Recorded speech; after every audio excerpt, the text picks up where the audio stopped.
berbeda jauh dengan WhatsApp. Cuman mungkin dari sisi pemanggilannya seperti itu. Nah, di sini sebelum kita menggunakan Streamlit, pastikan dulu Streamlit-nya itu sudah terinstall. Nah, cara untuk memeriksanya itu tinggal buka command prompt ya. Jadi kalau misalnya di kalian mungkin bisa klik window ditambah dengan R, lalu tuliskan cmd, nanti akan muncul seperti ini.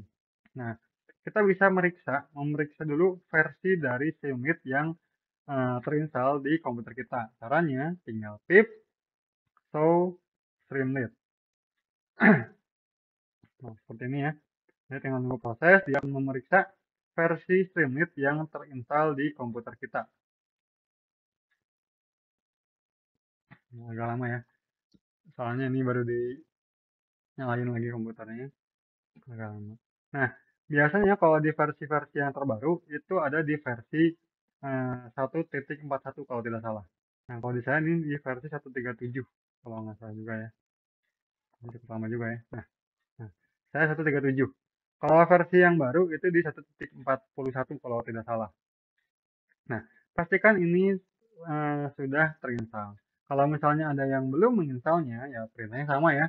Sama seperti menginstal pustaka-pustaka yang lain. Pip install Streamlit. Nah, di sini sebelum kalian menginstalnya, pastikan dulu koneksi internet kalian itu stabil. Kenapa? Karena kalau misalnya tidak stabil, misalnya nih putus di tengah-tengah. Jadi pas posisi install di tengah-tengah itu putus. Nah, mungkin ada kata-kata gagal ya. Nah, tapi pas kita install lagi, dia nyebutnya berhasil. Dan pas dicek tips show Streamlit, dia muncul versinya. Nah, tapi saat kita menjalankan Streamlit-nya, justru malah tidak bisa membuka Python-nya. Jadi si Python-nya tidak bisa dibuka di browser. Nah, sederhananya, Streamlit ini nantinya itu akan seperti web server ya. Kalau misalnya untuk PHP mungkin bisa pakai Apache ataupun Nginx. Nah, Streamlit nanti kalau kita mau menjalankan .py-nya, Python-nya ya ini harus dijalankan dulu nih Streamlit-nya. Nah, ini harus jalan dulu ya. Jadi pastikan terinstall. Nah, kalau sudah terinstall, nah kita akan coba membuat code-nya untuk Streamlit. Nah, untuk membuat code-nya itu tidak lagi menggunakan Jupyter Notebook. Kita bisa menggunakan Notepad ataupun bisa menggunakan Visual Studio Code ataupun PyCharm. Nah, mungkin itu disesuaikan dengan masing-masing ya. Bisa menggunakan PyCharm, bisa menggunakan Visual Studio Code, ataupun hanya menggunakan Notepad. Jadi karena basisnya kan teks ya, basisnya itu interpreter, sehingga bisa kita buka di maaf, kita menuliskan kodenya di Notepad ataupun di VSCode. Ya, seperti itu. Nah, coba contohnya kalau di saya mungkin VSCode ya, karena di saya ada VSCode. Nah, nanti kalian tinggal bikin dulu file, new text file, kalau di sini ya. Kalian bikin file baru, silahkan simpan di folder kalian masing-masing. Nah, baik. Kan saya folder pertemuan 11. Nah, ini pertemuan 11. Kita akan bikin, misalnya namanya adalah latihan Streamlit. Nah, kita akan bikin file namanya latihan Streamlit.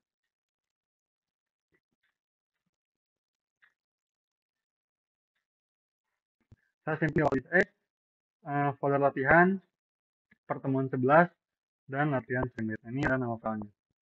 Nah, sudah kalian bikin file barunya?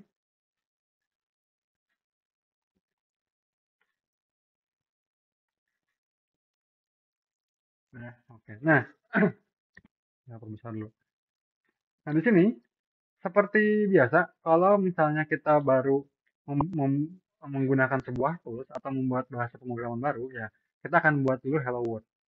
Hello World ini tujuannya untuk apa? Tujuannya agar kita yakin bahwa memang filmnya itu sudah siap. Itu kita akan import terlebih dahulu Streamlit-nya. Import Streamlit ST. Nah, ini defaultnya ya. Jadi defaultnya alias dari Streamlit adalah ST. Nah, kita akan buat di sini. Kalau di Python, untuk menampilkan sebuah teks ke layar, itu menggunakan print. Nah, kalau di Streamlit, kita gunakan write. Jadi, st.write. Nah, seperti ini. Tinggal tuliskan. Hello world. Nah, jadi, kita akan bikin seperti ini. Oh ya, jangan lupa. Jadi, import Streamlit as st. kemudian kita tinggal tuliskan st, ngambil selanjutnya, lalu kita gunakan fungsi write untuk menuliskan ke layar. Tulisannya adalah hello world seperti ini. Nah, kalau sudah di sini, kita akan kembali lagi ke command prompt ya.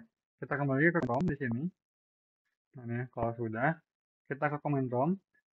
Hal pertama yang harus kita lakukan adalah kita masuk dulu ke directory di mana file streamlit-nya kita simpan. Nah, di sini file streamlit itu saya simpan di local disk latihan pertemuan 11. Ada latihan streamlit.py. Nah, kita masuk dulu ke direktorinya. Berarti karena ini beda drive, maka kita tuliskan E.2. Enter. Kemudian kita akan masuk ke folder pertemuan 11. Berarti cd latihan lalu pertemuan 11. Nah, pastikan seperti ini, artinya sudah masuk ke direktori dari project streamlit kalian. Nah, kalau sudah seperti ini, sudah masuk ke direktori dari filenya, nah untuk menjalankan streamlit, perintah yang harus kita ketikkan seperti ini. Streamlit spasi run. Nah, lalu spasi lagi nama filenya. Nah, kalau saya kan latihan streamlit.py seperti ini. Jadi streamlit spasi run spasi nama file. Jadi sederhananya kalau kita lihat ya, jadi hal pertama itu masuk ke direktori. Nah, direktori. Nah, yang kedua itu kita jalankan perintah streamlit spasi run spasi nama filenya. Nah, seperti ini. Nah, kalau sudah tinggal kita enter saja. Nah, kita enter. Nanti ditunggu sampai dia akan membuka browser. Tinggal ditunggu. Prosesnya tergantung dari komputer masing-masing ya. Nah, dia akan buka seperti ini. Nah, otomatis dia akan membuka seperti ini dan masuk. Nah, dia lagi running. Jadi dia akan masuk ke sini, http localhost 8501. Nah, ini bahkan kalau misalkan di lokal, itu juga bisa ngakses ke komputernya ya, dengan cara 192, 128, 103. Ini adalah IP saya. Nah, ini masing-masing bisa beda. Nah, dia akan muncul seperti ini. Localhost, lalu portnya 8501 akan muncul. Hello world. Sama kalian? Ini ya, jadi bikin ya. Nah, bikin filenya seperti ini, perintah dasarnya ya. Nah, kalau sudah seperti ini, aman. Artinya minimal streamlit kalian itu sudah dan bisa digunakan. Nah, langkah selanjutnya ya kita tinggal masukkan notebook yang biasa kita lakukan atau kita gunakan. Ini adalah proses analisis data. Sederhananya, ini hanya yang dilihat oleh seorang analis data. Kita tidak mungkin memberikan file notebook ini itu ke user. Pertama, user pun akan bingung, gitu ya. Kedua juga, mungkin di sini ada beberapa code yang sebenarnya tidak terlalu dibutuhkan informasinya oleh pengguna. Pengguna untuk hanya tahu dia harus memasukkan file apa, kemudian hasil analisisnya itu apa. Nah, di sini kita lihat, contohnya untuk nomor 1, kita akan membaca dulu dari sampel superstore, kemudian hasilnya itu akan menampilkan grafik seperti ini, contohnya. Nah, kita akan coba satu persatu. Ya, step by step-nya sama ya. Jadi kita di sini import terlebih dahulu pustaka yang dibutuhkan. Di sini ada pandas, ada numpy, dan juga ada matplotlib. Nah, tinggal kita tuliskan di sini, berarti import pandas spd. Ini boleh juga kalian copy ya. Copy ini pun juga nggak ada masalah. Import numpy snp dan import matplotlib.pyplot splc. Di-save dulu. Seperti ini.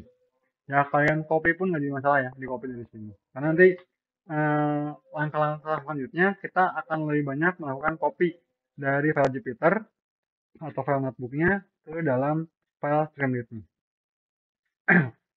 Nah, di sini kita masuk ke sel berikutnya. Nah, sel berikut di sini kita akan membaca file CSV-nya. Nah, untuk membaca file CSV itu bisa dua cara. Pertama kita lakukan hardcode, artinya filenya sama seperti di notebook. Dimasukkan code ini ke Streamlit-nya. Nah, namun kalau misalnya seperti itu, resikonya adalah file aplikasi Streamlit dengan file dari datasetnya itu harus selalu berbarengan. Nah, langkah yang bisa kita lakukan karena ini membuat aplikasi, kita akan membuat sebuah file uploader. Untuk apa? Agar dataset yang kita digunakan itu bisa dinamis. Nah, kita gunakan fasilitas yang ada di Streamlit. Nah, caranya itu ada di mute dulu ya. Suaranya masuk masalahnya.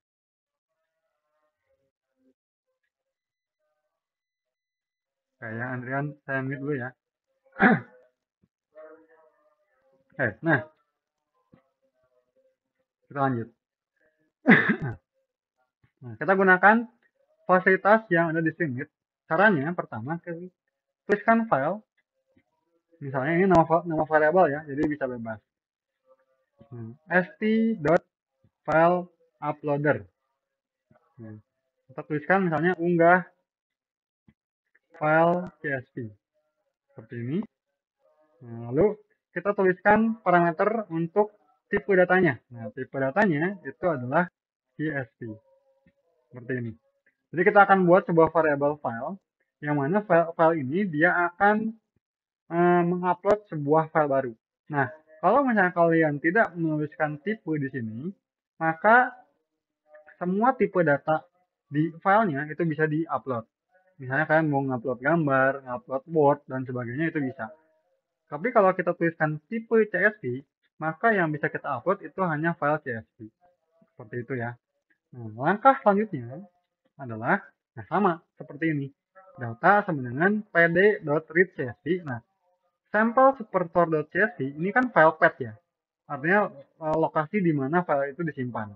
Nah, di sini filenya sudah dimasukkan ke dalam file, maka kita akan ambil path-nya itu dari sini, dari file. Oke. Tuliskan sini data sama dengan pd.read.csv. Nah, ambil dari file seperti ini. Jadi masukkan path-nya untuk file ini, masukkan ke dalam read.csv. Nah, kemudian di sini kan ada data.head seperti itu ya. Nah, di sini kita akan bisa memanfaatkan fungsi data frame yang ada di Streamlit. Nah, caranya tinggal kita tulis gini. Misalnya st.write, misalnya isi dari data frame adalah, nah, gunakan ini st.data frame biar kita bisa melihat isi dari data frame-nya. Tuliskan variabelnya di dalam parameter data frame, data, seperti ini. Nah, ini hello world-nya kita hapus saja ya. Nah, supaya biar kelihatan. Data sama dengan pd.read.csv, nama filenya. Ini variabel filenya ya, di sini masukin. Kemudian kita akan lihat isinya gunakan perintah st.dataframe. Lalu parameternya kita isikan dengan data di sini. Nah, kita akan coba. Kalau sudah, kita kembali ke latihan sendiri ini. Nah, ini kan masih hello world-nya. Jangan di-refresh pakai sini, tapi kita sorot yang bagian deploy.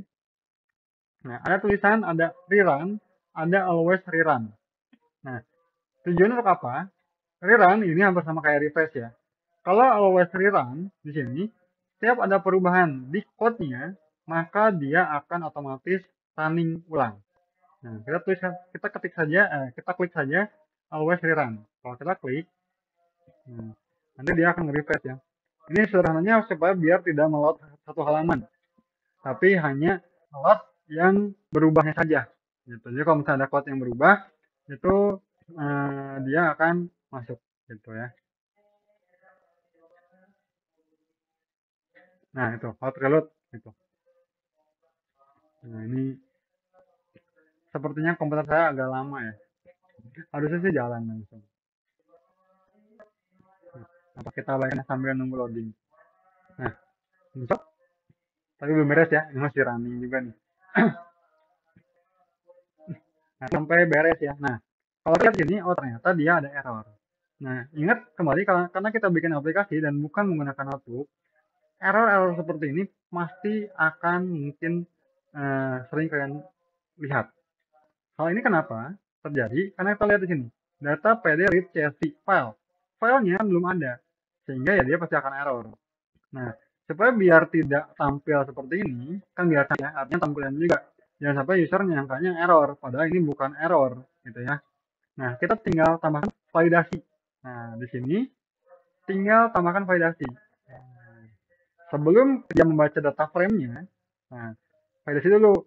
Pastikan bahwa filenya sudah diupload. Berarti di sininya tambahkan sebelum data, if jika filenya is not known. Apa yang akan baru masukkan ke dalam data frame. Nah, ini tinggal di tab. Nah, jangan lupa orientasinya. Nah, ini otomatis baris data sampai data frame ini itu akan masuk dalam if ini. Nah, ini tinggal kita save, itu dia otomatis akan hilang di sini. Nah, ini enaknya ya. Karena kalau kita refresh ya loading lagi. Tapi kalau pakai always rerun, dia hanya akan eksekusi yang berubah saja. Karena dia berubah di sebelah sini, ya dia hanya berubah bagian sini saja. Maka dia akan hilang errornya di sini. Nah, kita coba buktikan, kita coba masukkan data frame yang ada ya. Nah, kalau saya khawatir kalian bilang lagi. Data frame-nya ada lagi di sini. Nah,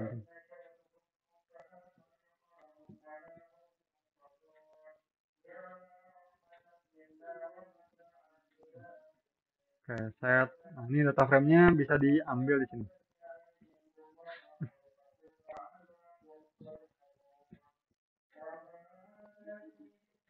Cukup loading juga ya, ternyata ngirim file. Ngirim link.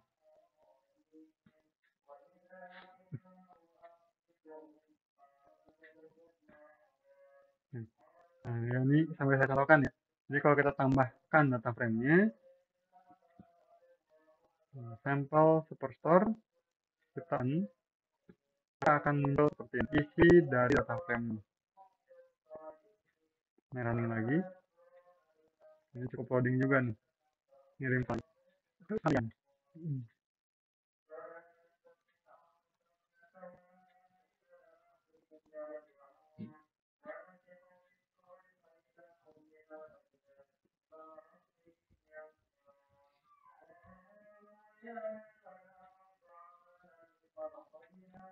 Loading juga nih. Maka nggak kekirim si filenya. Tapi kan punya nggak data frame-nya? Ada ya? Ada berarti ya data frame-nya ya. Ini saya ngirimin link di Google Meet, dia loading, muter terus, bahkan nggak kekirim-kirim. Saya nggak tahu nih, kenapa nggak mau kirim.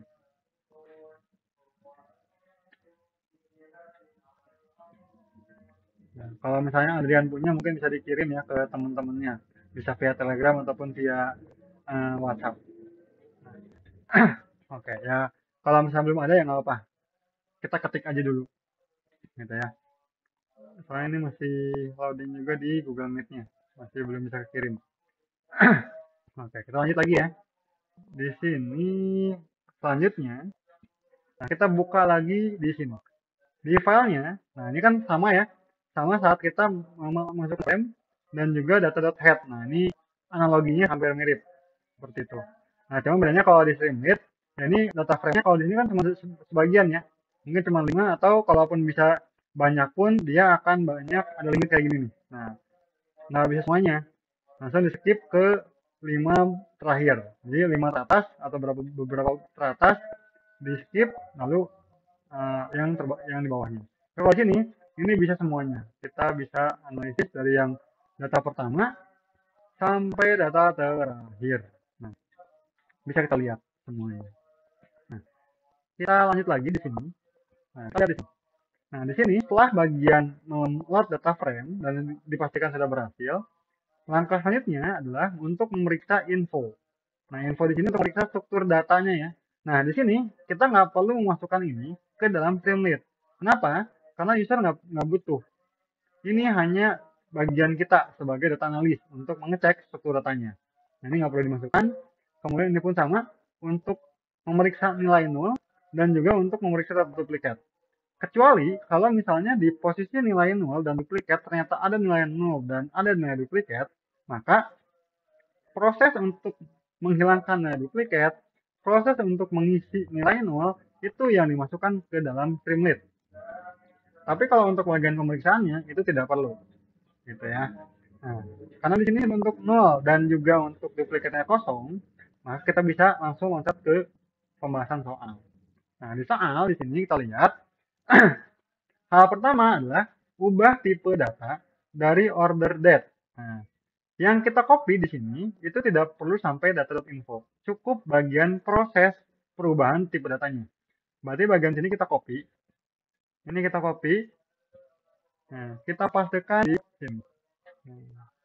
Di bawah sini kita pastikan. Nah, pastikan karena ini di dalam if, berarti ada yang bagian sini, data ini dia menjorok ke kiri ya. Berarti kita tambahkan tab. Supaya biar sejajar, yang artinya ini ada di dalam if. Gitu ya. Nah, bagian infonya nggak perlu. Karena kita udah tahu nih ya, data info ini kan hanya untuk memeriksa bahwa apakah code di atas ini hasilnya apa. Oh, udah dapat nih. Ini sudah berubah jadi date time. Nah, ini udah. Kita lihat lagi. Nah, di sini ada untuk menambahkan atribut tahun dan juga bulan. Nah, ini pun kita copy. Nah, ini kita copy. Tambahkan juga di sini, di bawahnya. Nah, kita pastikan. Nah, tinggal di tab saja. Pastikan ada di dalam if ya. Ada thread headnya nggak perlu. Berikutnya, nah, ada proses filter untuk tahun 2015. Nah, ini kita copy, masukkan ke sini. Filter tahun 2015. Berikutnya, nah, berikutnya adalah melakukan statistik jumlah transaksi per bulan. Ini pun sama, prosesnya kita copy, masukkan ke sini. Nah, sehingga gini, jadi kalau kita memasukkan code yang disimpan di notebook dalam aplikasi, ya dikit, karena kan kita udah pisah-pisahkan setiap sel ya. Nah, tapi kan kalau misalnya di aplikasi, ya ini kan akan bekerja secara sekuensial, artinya ini diproses, hasil dari sini masuk ke sini, hasil dari sini masuk ke sini, hasil dari filter masuk ke statistik. Nah, kan runut. Kalau misalnya kalian pas membuat sel, selnya masih acak-acakan, ya rapihkan dulu. Nah, ya dirapihkan dulu selnya, nah baru kita copy. Pastikan dulu sudah jalan di notebooknya, baru kita copy. Nah, ini adalah statistik. Berikutnya adalah kita membuat grafik. Nah, ini yang terakhir ya. Nah, kita buat grafik. Untuk menyalinnya atau mengkopinya, itu tidak harus semuanya ya. Yang akan kita salin itu cukup sampai nah, plt.label. plt.show-nya tidak perlu kita copy. Kenapa? Karena berbeda. Sama kayak tadi ya, kalau misalnya untuk mencetak teks gunakan print, tapi kalau di Streamlit menggunakan st.write. Nah, ini pun sama. Untuk menampilkan grafik, itu perintahnya bukan plt.show, tapi perintahnya yang lain. Nah, kita copy dulu yang ini, buat list untuk grafik sampai ke plt ya label. Kita copy, kita masukkan ke sini. Nah, pastikan ada di dalam if ya. Nah, bersini saja. Di blok, lalu di tab. Nah, semuanya sudah ada di dalam if ini ya, supaya biar nggak error tampilannya. Nah, udah beres. Tinggal kita tampilkan si grafiknya. Nah, cara menampilkan grafik di Streamlit perintahnya adalah st.pyplot seperti ini. Nah, ini untuk memasukkan atau menampilkan grafik. Nanti kita lihat di ini running. Nah, grafiknya sudah muncul. Ya, seperti ini. Jadi st.pyplot.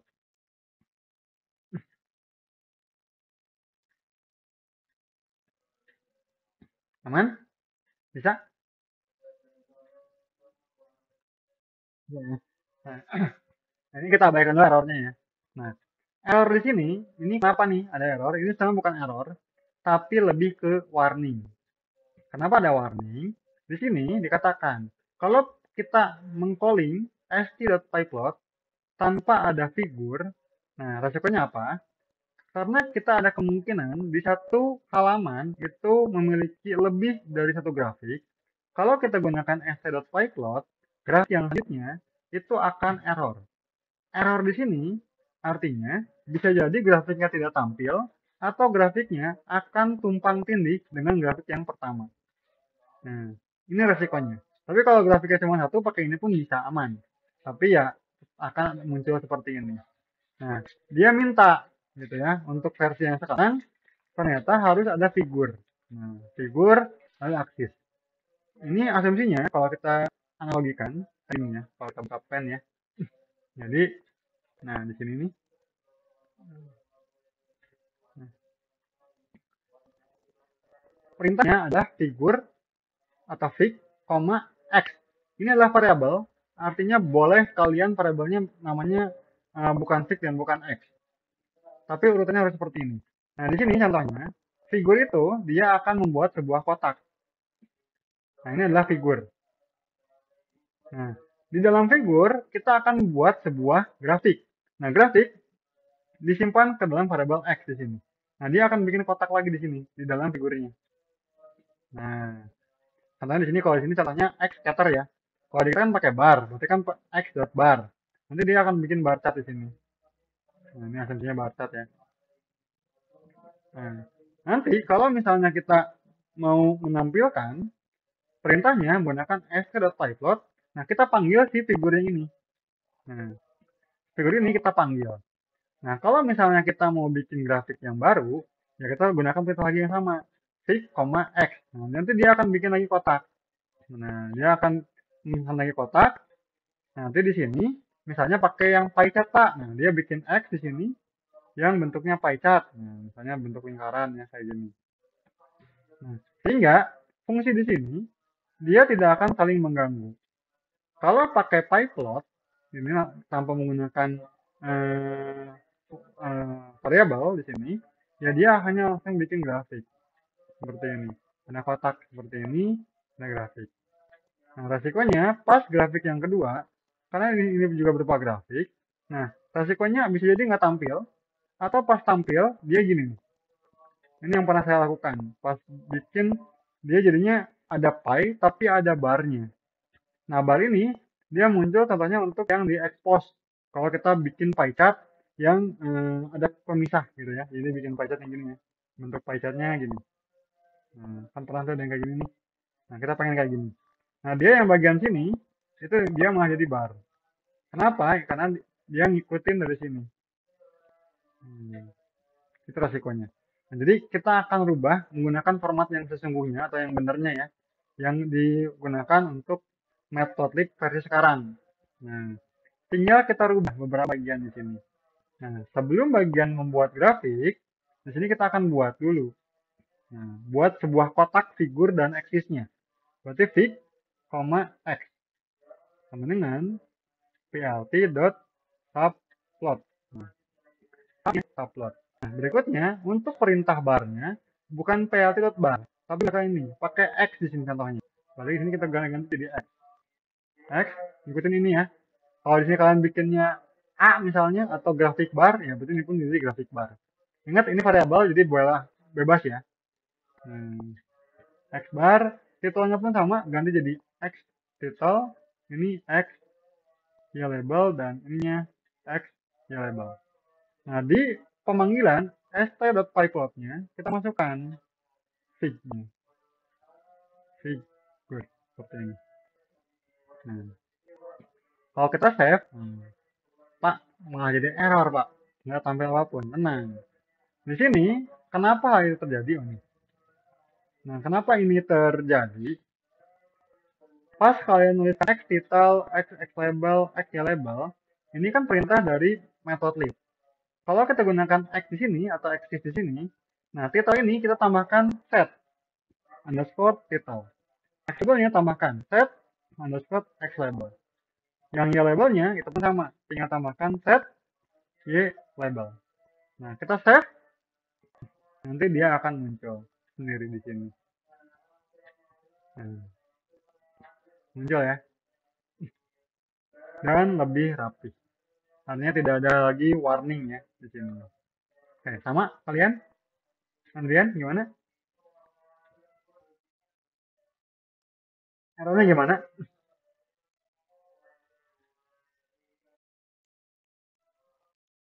Nah, mau share screen cobain?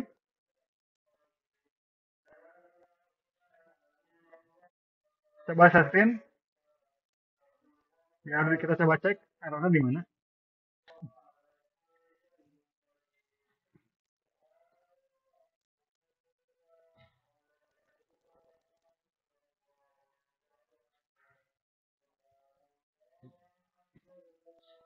Oke, kita coba lihat mana errornya.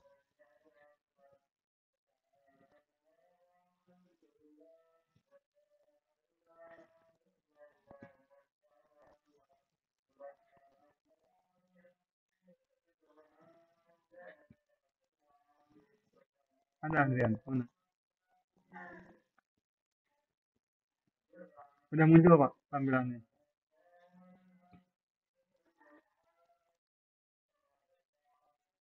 Nah, masih gelap Andrian.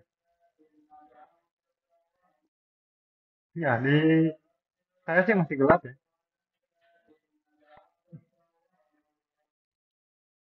Coba, coba, coba.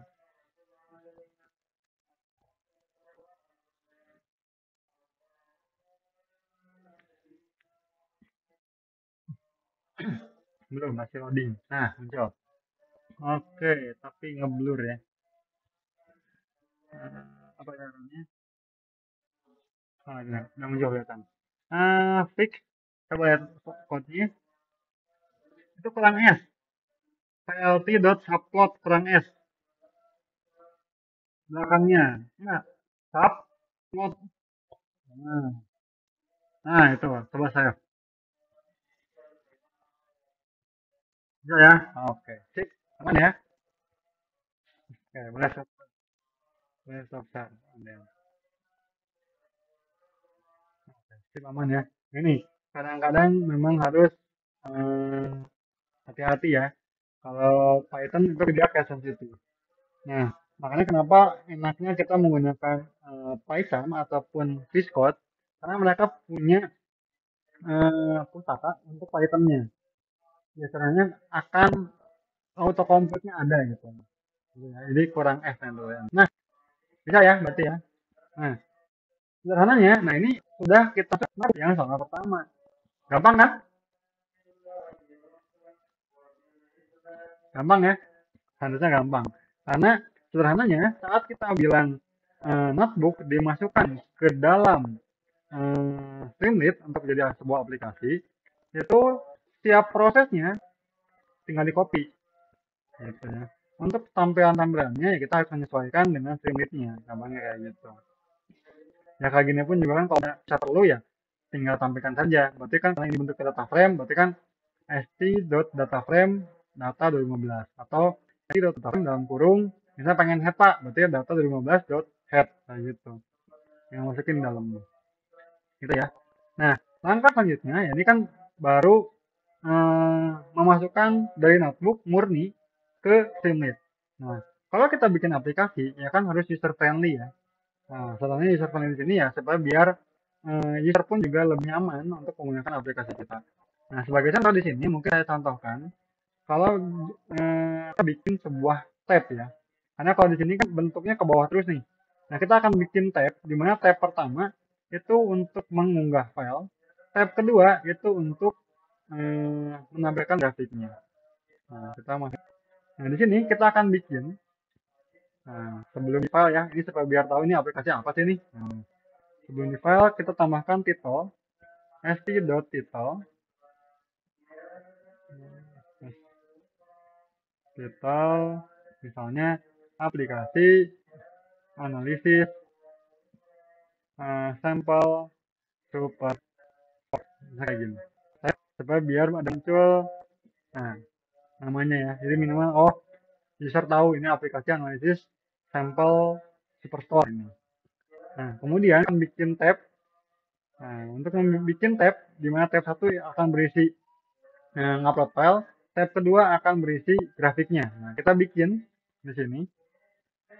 Nah, kita bikin dulu variabel untuk tabnya. Misalnya tab 1, tab 2 sama dengan st.tab di sini.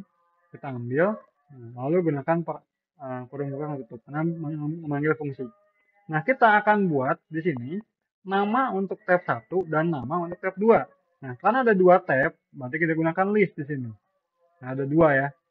Ya, kalau pokoknya yang berhubungan dengan ada dua lebih dari satu ya pasti akan gunakan list atau kotak siku, kurung siku.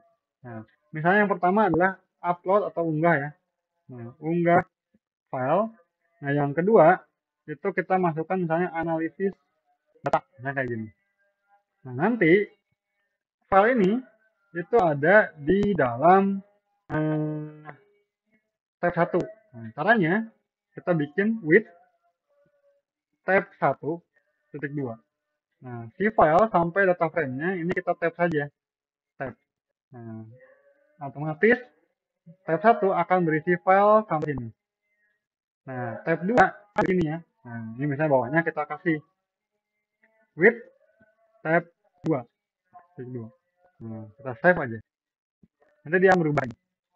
Ini data frame-nya. Nah, hanya data frame, ini lagi loading. Nah, ini hanya data frame saja. Tab kedua, ini grafiknya.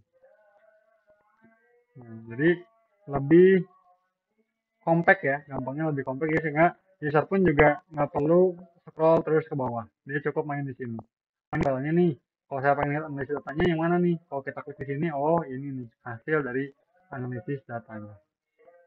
Gitu ya. Ingat sama ini.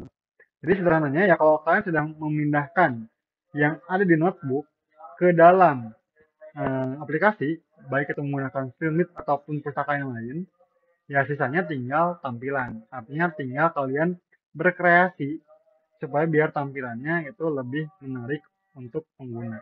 Gampangnya gitu ya. Seperti itu. Oke, sampai sini ada yang ingin ditanyakan dulu?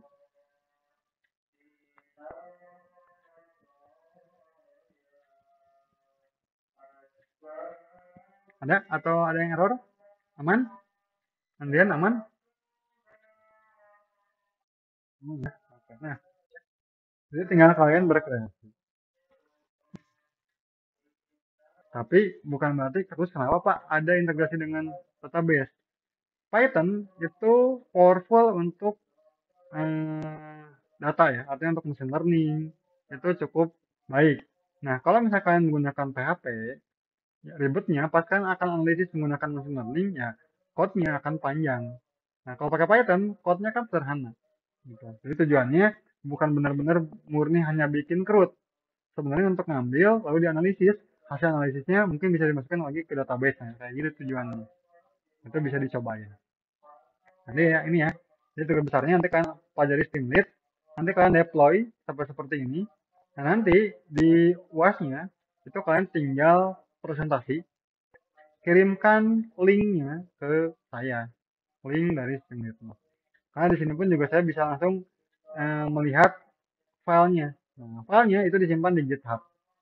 Nanti eh, di Streamlit ini dia ngakses ke directory dari GitHub-nya. Gampangnya kayak gitu. Oke, tinggal dipelajari ya untuk cara mendeploy-nya gitu ya. Ini kan lebih enak. Tinggal nanti coba juga untuk yang soal banyak gitu. Oke, sampai sini ada yang tanyakan dulu?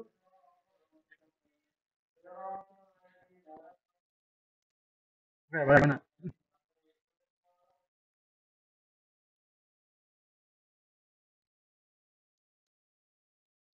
Ini tugas besar untuk UAS-nya. Jadi UAS ini itu ditugas besarkan. Jadi tidak lagi ada UAS seperti UTS kemarin ya.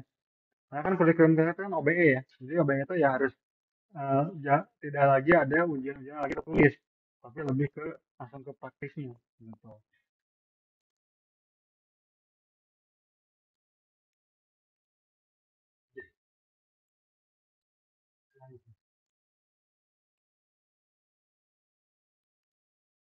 Nanti dijelaskan minggu depan detailnya ya. Tapi kan minimal, ya nanti tapi minimal kalian udah tahu ya apa yang harus kalian kerjakan. Gampangnya gitu. Nah, nanti detailnya akan dijelaskan di minggu depan. Nah, aman ya, pasti ya.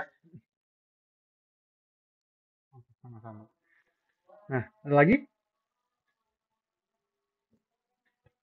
Oke. Nah, eh, minggu depan kita akan belajar lagi. Sebenarnya kalau secara materi itu tinggal menyisakan dua materi. Nah, tapi kan kalau pertemuan kita sekarang baru pertemuan 11 ya. Berarti kan harusnya ada 4 pertemuan. Pertemuannya itu kan materi lalu tugas. Materi lalu tugas. Jadi sebenarnya pas 4. Dan pertemuannya memang efektifnya cuma tinggal dua lagi ya. Artinya dua lagi itu karena memang minggu depan lagi itu sudah minggu tenang seperti itu.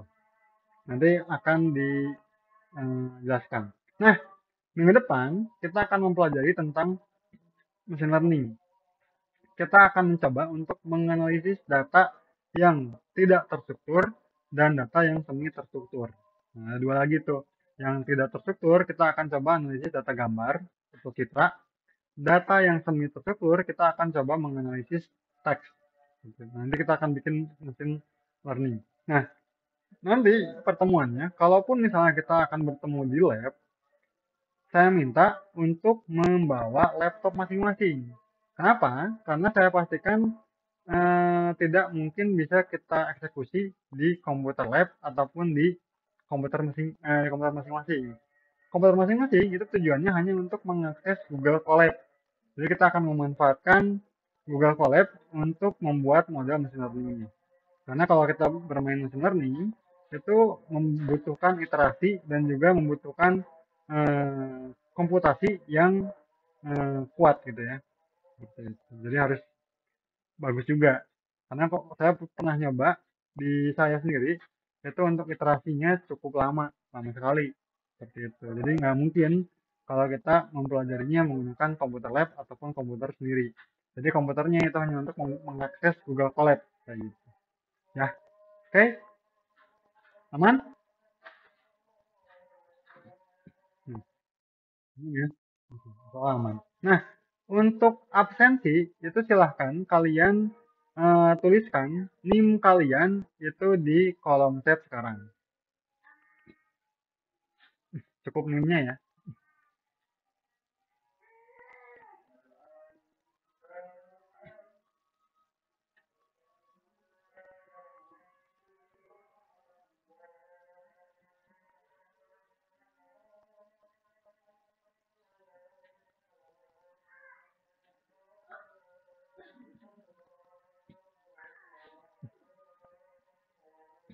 Sudah ya.